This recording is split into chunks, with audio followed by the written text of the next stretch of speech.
Hi everyone, today it's time for some more tier 6 Dark Abyssals. Before I jump in, quick reminder on the fit. I'm flying with the low grade Hydras, a couple of +3s, a standard blue and crash booster and a Pyro 2. For the fitting, I'm using 3 Abyssal ballistic control systems. These provide more DPS, while they are a little bit cheaper than the Kaldari Navy ones.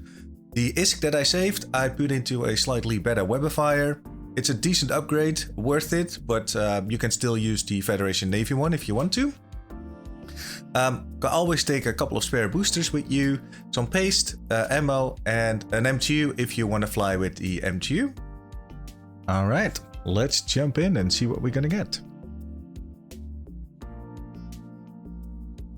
The setup for this video is very similar to the other ones, as in some parts are sped up a little bit to make it easier on the eyes.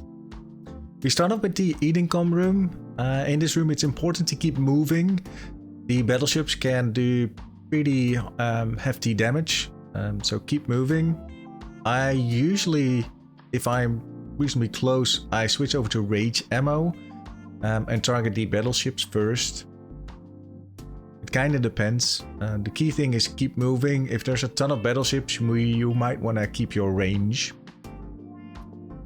In this case I'm making use of the speed cloud. As you can see, I've just passed it. I will be in a blue cloud, so they can hit you pretty hard.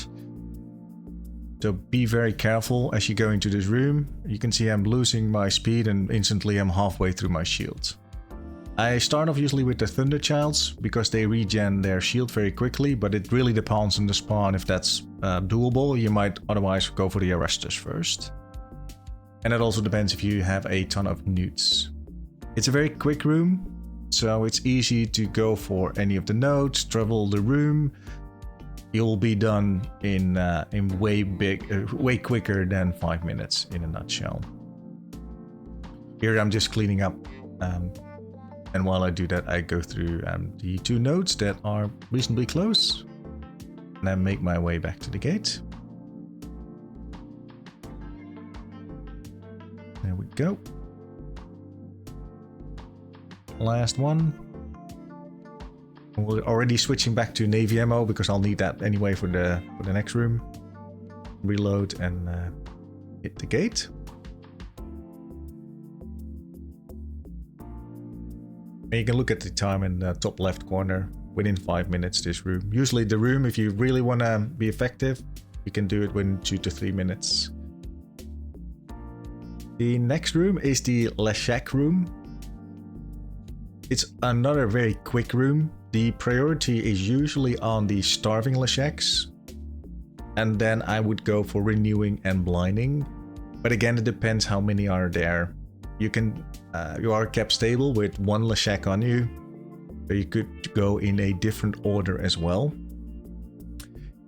They usually don't hit that hard, but still be careful if they do start ramping up quite significantly if you're very close.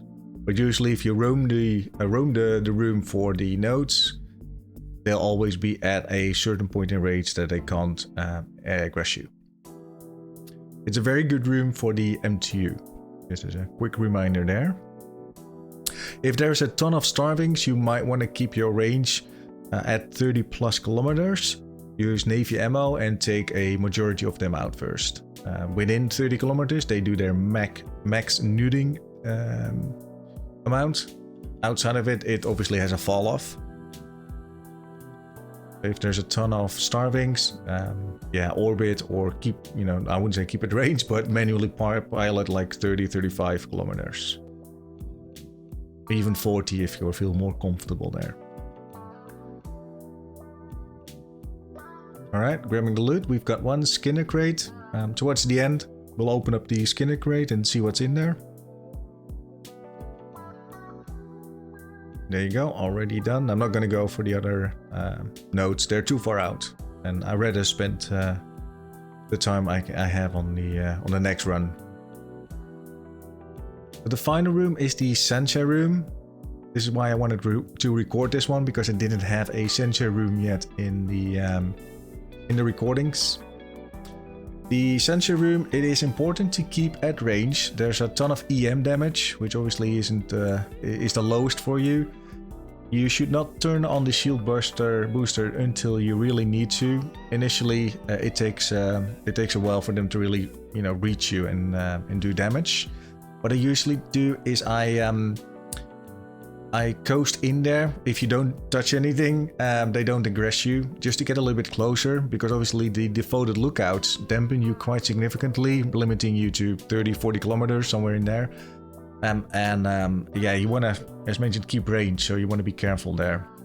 Usually I coast in and then start moving away from them towards, you know, 1 or 2 of the nodes, just to make it a little bit easier to keep range while still getting all of the nodes.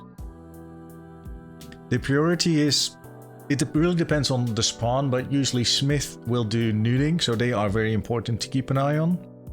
Heralds as well, because they limit your range and apply DPS. So if one of those groups is very large, you might want to prioritize those over the other. And then there's also fissures, which are not in this spawn, which will web you. And obviously you want to keep range, so you might, if there's 1 or 2 fissures in there, just to, you know, be on the safe side, take them out quickly before you continue with anything else. I usually take out the knights slightly later or towards the end of the spawn, or at least as most have been taken out. You can tank, I think, 2 to 3 knights pretty easy with this setup. You're still kept stable. But if you can, just keep range. Don't put yourself in harm's way. Here we go. So 153, I think that showed. So decent ISK. Let's open up the SKINR Studio Crate in a bit as well. Let's finalize the spawn. Only when all of them are on top of you in the original spawn, then it's damage is an issue. But if you stay at range, as mentioned, you'll be fine. You can obviously tank, you know, a good 10 of them pretty easy. If you want to speed up this spawn, do get close to them, because webbing them down will make you sure you apply a lot better. Alright, what's in the SKINR Crate? I've not had a ton of luck yet. I've only got sequencers so far. And I think there are 3 types of sequencers. I've had all 3 of them.